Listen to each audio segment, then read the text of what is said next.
Howdy peoples, I'm Abby Martin and this is Breaking the Set. So it's no secret that the US military has over 5,000 nuclear warheads, enough to eliminate most life on Earth. But it may surprise you how much it costs just to maintain these weapons. Well, a new study from the Center for Non-Proliferation Studies just concluded that over the course of the next 30 years, the US will spend nearly $1 trillion to either keep these weapons operational or modernize them. Because you know the Cold War never really ended. And if there's one thing we need to be spending billions of dollars on, it's mass killing machines. So while this country continues to lag behind in education, income equality, and sustainable energy, at least we can keep the people of the world up at night knowing that the Cold War is alive and well, and we got our nukes locked and loaded. Now let's break the set.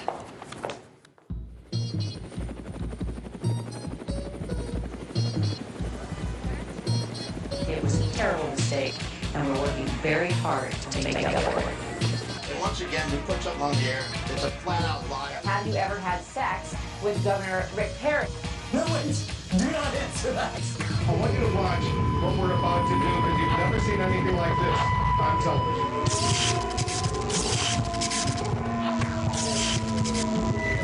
What we need is to question more and to keep it uncensored, real and raw. My simple mission is to change the globe. I'ma do it with this passion and fire with tone. These words are hard hitting, you're watching the net, but you need to tune in, because we're breaking the set. Breaking the set. Breaking the set. When people hear the word UFO, they tend to tune out. However, the term does not necessarily mean little green men from Mars. It's a scientific term that means unidentified flying object. And there are hundreds, if not thousands, of UFO sightings and reports every year worldwide. In fact, just 2 days ago, flights in Bremen, Germany were grounded, canceled, or diverted due to a UFO showing up multiple times on the airport's radar screen.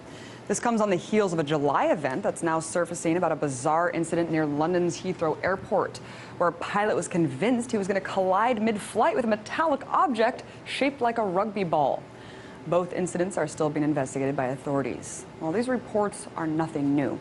Yet amidst the many, many UFO hoaxes, my next guest alleges that a fraction of the sightings are indeed extraterrestrial. His name is Dr. Stephen Greer, and he's the founder of the Disclosure Project, an organization that works with retired military and government officials in order to get Congress to investigate UFOs. But as a skeptic, I had a lot of questions. So I first asked him if he had one incident that he would pick to convince people like me that aliens have indeed made contact with Earth. That's a tough question because, you know, it's the weight of the evidence, and it's like J. Allen Hynek, who is the Air Force Blue Book guy. He said, look, he says, it's an embarrassment of riches. We have so much material. We have so much information. But if you take for one case that we have in the Disclosure Project, and that's a man who was the senior guy at the FAA, and they were tracking this object over Alaska, and it was at one point in the sky, and in one sweep of the radar, it would be 40, 50 miles away, moving completely non-linearly, not like an airplane. And we have the radar tape, we have the pilot report, we have all the evidence from the airline and the government. And this whistleblower who came forward, John Callahan, he said, I'm one of the senior officials in the government that not only have the evidence, but was part of a cover-up to keep the American people ignorant about it. And so talk about the Disclosure Project. It's the organization that you founded. Why and how did you formulate it? You know, it grew out of an interest I had since I was a child. My uncle was an aerospace engineer with Northrop Grumman. And I had a sighting when I was a young child and started an organization later called the Center for the Study of Extraterrestrial Intelligence to look into, are we alone, and what can we do as citizens to bring out this information and perhaps make contact. I mean, it was really kind of a visionary effort 24 years ago when we started it. Disclosure Project started because in my early days I was naive and I thought, well, if we put all this evidence together, government documents, astronauts, cosmonauts from the former Soviet Union who have seen these objects, and we have all this and we give it to, in this case, Bill Clinton and his CIA director, who I personally briefed on this subject, they'll do the right thing in the secrecy, bring out this information. It'll be one of the greatest discoveries in human history. Not only that, it'll bring out the technologies, which, frankly, is the reason behind the secrecy. We'll get to this in a minute. Well, what happened was that the political establishment didn't want to touch this. And so, so what I just found is that little by little, it was up to we, the people, to do it. So I started a grassroots movement to identify people who had the courage to come forward outside of their national security oaths, who had top secret clearances, and give evidence on this, and give materials, and give documents, and give photographs, or whatever they have. And it led to this big global effort called now the Disclosure Project. I wanted to bring it to Ancient Aliens really quickly because it's a entertaining documentary series on the History Channel. It surmises that ancient cultures have also documented UFOs. Oh, I mean, going back hundreds of years. If aliens have been around for thousands of years visiting Earth, why has their message been lost this whole time? Why haven't they delivered it? Well, I don't know that their message has been lost, but maybe it's been subsumed or incorporated into various ancient traditions. If you look at the Hopis, if you look at Mesoamerica, South America, there are a lot of traditions that may have actually come from encounters that happen with non-human or advanced life forms from other places. Now, this gets into a really tricky area, and it's where theologians have a problem with this, and that is, if you were to encounter something that's hundreds of thousands or millions of years more advanced than we are, every manifestation of their civilization would look miraculous, would look like a miracle or something that you would hear about in a religious text. So the question becomes, how much of the stories that we have from ancient times, ancient cultures, that we take as mythology might have been witnessing things that couldn't be explained even today, never mind 2,000, 5,000, 10,000 years ago. I also can't help but bring up the Phoenix Lights, because to me, I think that's one of the most fascinating cases. Yes, I was there the day it happened. Yes. My goodness. Let's play a clip really quick for our audience who don't know about this incident in 1997. Right. If you had been here 10 years ago and standing out here and looking up there at the lights and the view, you would have been astounded. You would have been amazed. Governor Symington is referring to what is now known as the Phoenix Lights, an object videotaped by many and seen by thousands over several nights in the Arizona sky in 1997. Major sighting here. It was described by witnesses as larger than a football field and silent. And I suspect that unless the Defense Department proves us otherwise, that it was probably some form of an alien spacecraft. So, Dr. Greer, you have the Arizona governor. You have thousands of people in Arizona who saw this. How is it possible that this is kind of an open and shut case when, you know, so many people saw this, and even he's saying, hey, I'm convinced? Well, in the Disclosure Project files, we have hundreds of cases like that, some of which are better that the public don't know about. So I tell people should go to our website. It's all up there. The videos, the testimony from all these government officials is all on our website.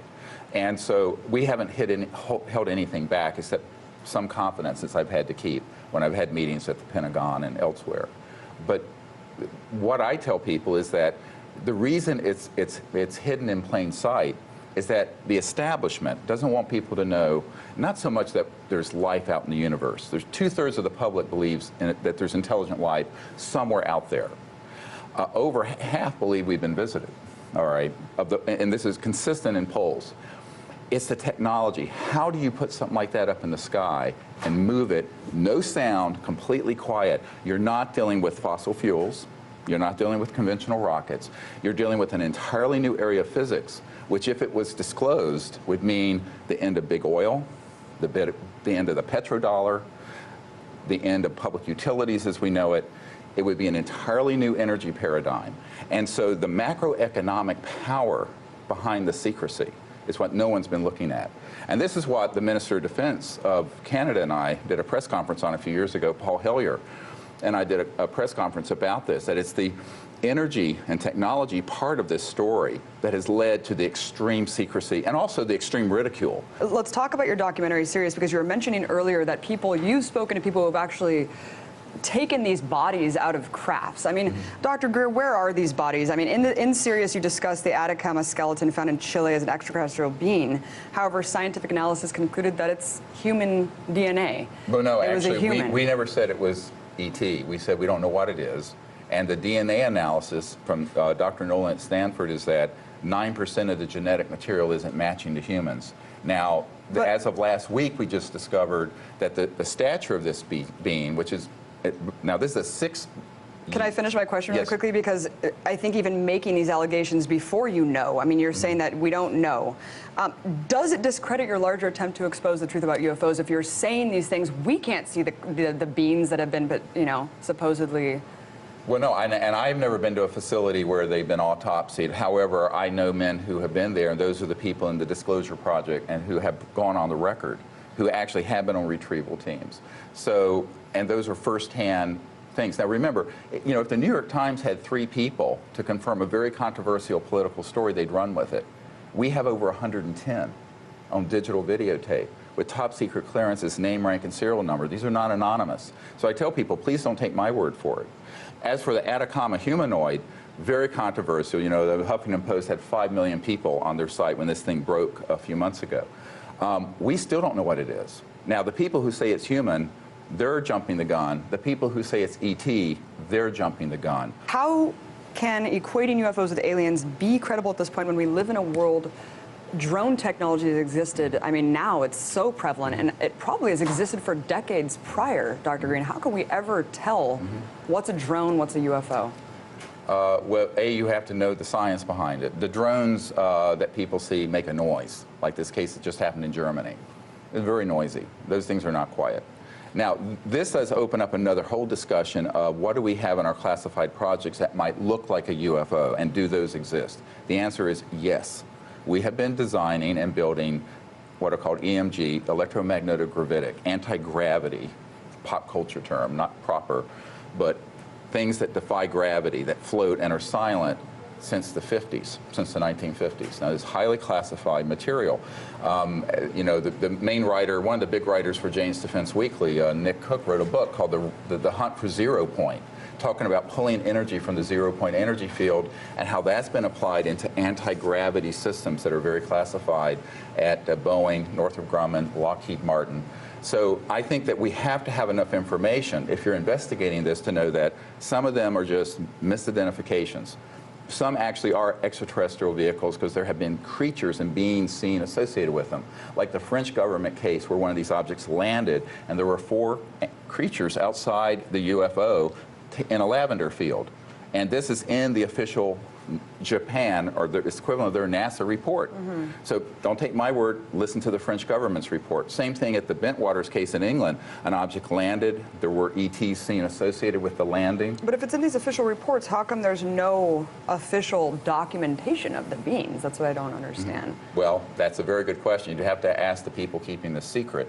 I mean, I wasn't there when those things happened. We've just interviewed and found the people, the men who were there, and some women who were involved hands-on with these encounters. So the ET issue, I think, is very clearly established through the body of evidence we have. But there's something, I think, even more spectacular. And this turns this whole question you asked on its head. If some of these objects that are moving at 100,000 miles per hour and making right-hand turns without decelerating hours, what are we doing using jet engines and rockets? What kind of technologies are extant, are out there that might give us an entirely new civilization without pollution, poverty, what have you? This is, I think, where this is the biggest part of the story. It isn't the ET end of it. It's the high-tech energy and propulsion part of the story, which is at the heart of the secrecy. That was Dr. Stephen Greer, UFOologist and founder of the Disclosure Project. Stick around, you guys, for my take on Chris Christie and Bridgegate.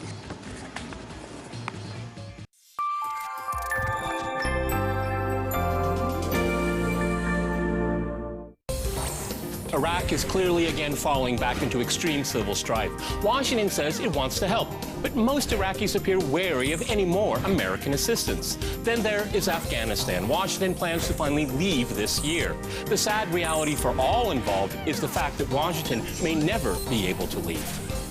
The FBI, by changing their mandate from prosecuting law offenders or enforcing law to enforcing national security, quote unquote, it just means that it gives them the right to break the law for corporations. National security agenda is written by corporations. The energy policy written by energy companies. The agricultural policy written by Monsanto. The surveillance policy and prison policy written by Corrections Corps of America. So the FBI serves those corporate masters. Now they can break any frickin' law they want so that they can serve their masters under the rubric of national security, which is a frickin' joke.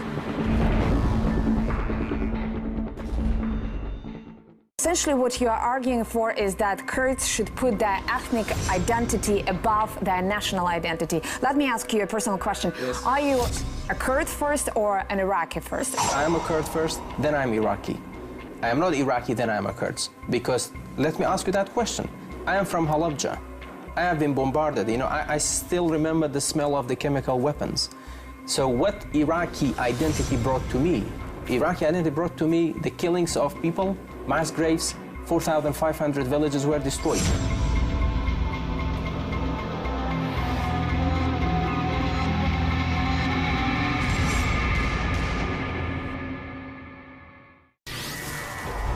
We're fearless and fierce in righteous indignation at injustice. I mean, that's what makes me move. When I feel in my heart, you know, fire in my heart about a situation, I can't not do something.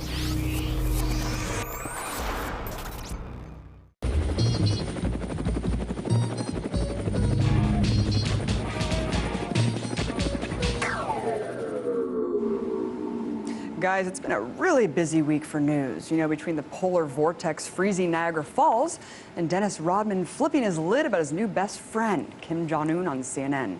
But amidst all of this madness, there's been one story so gripping, so captivating, that it simply demanded nonstop coverage from the corporate press. As the George Washington Bridge political retribution scandal continues to gain momentum. A total of 4 people have now lost their jobs, as Governor Christie announced today in an epic press conference. Your thoughts about Governor Christie tonight? Well, I thought the news conference was classic Christie, direct, blunt, to the point. The thing that people are hearing is that Chris Christie bullied someone. They don't like bullying. They don't like it. They don't like it when they see it in Washington. They don't like it when they see it in their own communities. Oh my God, newsflash. You're right. This is not national news. Yes, Governor Krispy Kreme may or may not be a bully, and I'm not trying to downplay the fact that this political stunt shut down a bridge and ruined a perfectly good day for hundreds of people.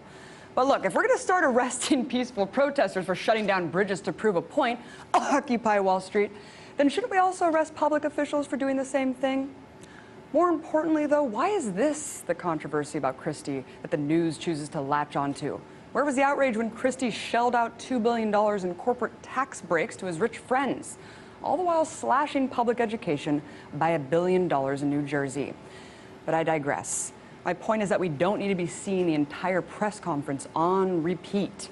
The incessant coverage is distracting us from a much larger issue. Yes, even bigger than Chris Christie himself, the TPP. You see, while all eyes and cameras were on Christie, the Senate introduced fast-tracking the Trans-Pacific Partnership, or the TPP. Yes, it's happening, guys, right now. Members of a bipartisan congressional committee took full advantage of the Christie distraction to introduce legislation that will give Obama fast-track authority to move forward with the corporate coup d'etat. See, while the TPP is being touted as a beacon for job creation, the so-called free trade agreement is anything but. Not only have negotiations been conducted almost exclusively between advisors representing powerful multinational corporations, but the talks have taken place entirely in secret. Yes, it's the big banks, global telecom companies, pharmaceutical giants, and fossil fuel corporations that are standing to benefit immensely from the passing of this deal. You know, all the corporations that we trust the most.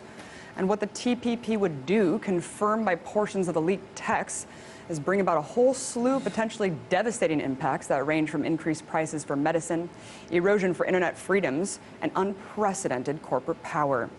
See, at the crux of this bill is the establishing of an international trade tribunal of corporate lawyers whose authority would usurp the national sovereignty of every country involved and override domestic law if it hurts their bottom line. But because of growing awareness about the troubling aspects of the deal, These corporate negotiators have launched a campaign to force U.S. lawmakers into an up or down vote without having a chance to even review the content of this international agreement. And that's where we stand today, as senators have officially introduced the fast-track language. See, if the TPP is fast-tracked, Obama will have more leverage on the negotiating table to appease his corporate paymasters. Folks, we cannot let this happen. Fast-tracking this already conniving trade deal goes completely against democratic principles. Look, I know we don't trust Congress. Believe me, most of them are already bought and paid for. But they do ultimately answer to us. So please, please take 1 minute of your day to learn more. Visit stoptpp.org and call your representative to voice your concerns about the shady deal. Already, your voices have made a huge difference and have forced the TPP to be delayed time and again. The more light we shine on this deal will force it out of the shadows and give us a chance to have a say in our future.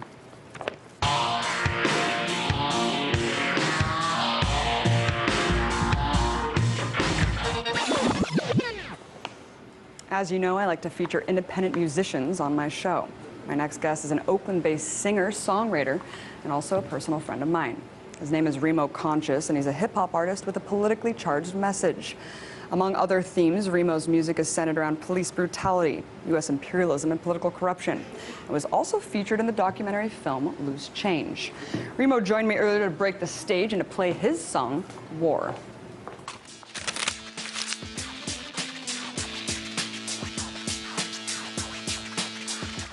They want war, W-A-R, war, W-A-R, war, W-A-R, war, W-A-R. They want war, W-A-R, war, W-A-R, war, W-A-R, war, W-A-R. Uncle Sam wants you to take a little trip, put a gun in your hand and fill your mind with do what you're told to do, what you feel. Kill a man and his family. Calamity is real for a soldier in the field.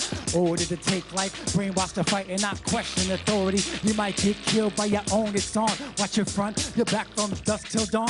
Better pull the trigger, watch blood slither from the skull. Blood told your mind screams, paralyze your soul. There's no way to get back to normalcy from here.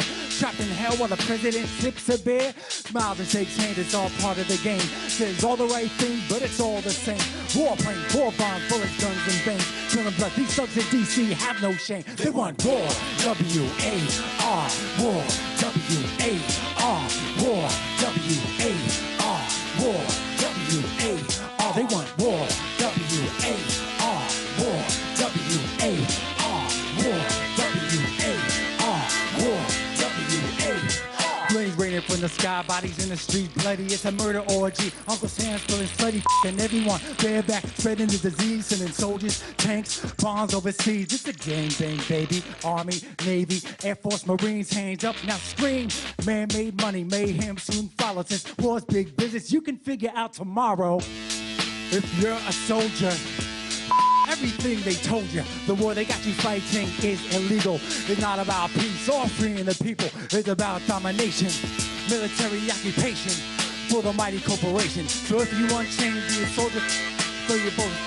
Come on, take a stand. They want war, W-A-R, war, W-A-R, war, W-A-R, war, W-A-R. They want war, W-A-R, war, W-A-R, war, W-A-R, war, W-A-R.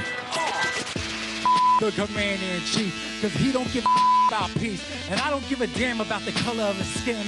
He's not an ex or a king, he's a puppet on a string. While he was preaching hope, we were screaming hope. We're still at war, and we're still broke. The flag still waves, blemish and blood soaked. This ain't the land of the free, it's an empire of gun smoke. They want war, W-A-R, war, W-A-R, war, W-A-R, war, W-A-R. They want war, W-A-R, war, W-A-R, war, W-A-R, war, W-A-R.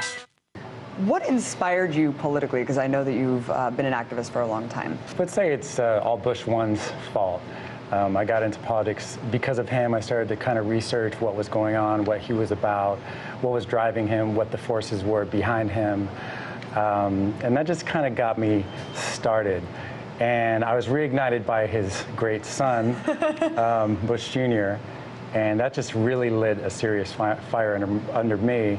And that's when I actually started to make more political music and you know, put out a single and just threw it out there to see if anybody would even listen to it or pay attention to it.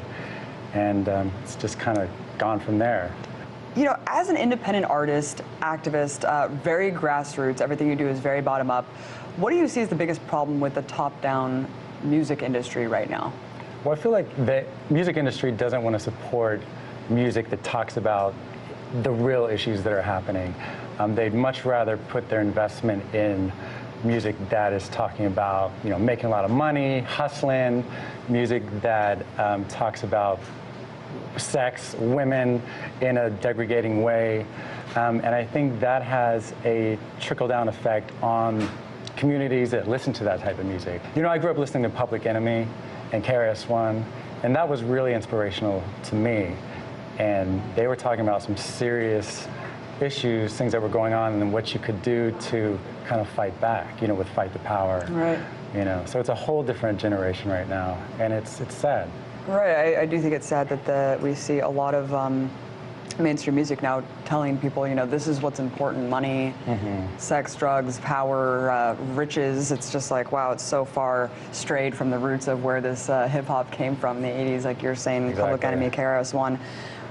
Remo, where can people find out more about your songs, your work, everything you got going on? Well, they can go to my website, which is remoconscious.com, and everything's there. Everything's there, all on your website. Thank you so much for coming on. They began watching us long ago. This isn't news to the knowing. The law has never meant much to lives of thieves on our knees. They want us begging and please protect us from bombs and gun. It's the end of liberty. NSA, stop tapping our phones. Can you see these middle fingers? I know that you can't scan in our emails for details. Phone calls recorded. What attacks have you reported? It's sickening. Propaganda pistoling. The truth blistering. Listening, we won't be new world order. Integrity is now a criminal act. Whistleblowers and truth tellers in prison and attack. I made a keep quiet gag, ordered them bound to secrecy till they rest 6 feet in the ground. Each secret around, shot deep in the gown. A Lady Liberty, bloody from her feet to her crown. She goes, stealing our rights. Unless we put up a fight, we're bound to be slaves from the cradle to the grave. So she goes, she's sick of the abuse. She's stuck in a noose. Unless we put up a fight, we're bound to lose all our rights. The collapse of privacy has been normalized for most. Facebook is Big Brother watching everything you post. Who you hang with, where you go, what you do, what you like. Social media, the spy you let into your life. Without it, you feel out of the loop. Yeah, I tweet my while I'm taking a steady dropping loads of knowledge as I fight the man. Checking the bathroom stall for hidden webcams, microscopic optics. Watch us, so watch it. Embedded in homes and devices like Xboxes and so-called smart meters, smarter than you know. May as well have last laws, just like the Truman Show. It's 1984, but 30 years later, and thought crimes at an all-time high. So they spy the spook. Stealing our rights, we have proof. Lady Liberty stuck in a noose. So she goes, we're stealing our rights. Unless we put up a fight, we're bound to be slaves from the cradle to the grave. So she goes, she's sick of the abuse. She's stuck in a noose. Unless we put up a fight, we're bound to lose all our rights. These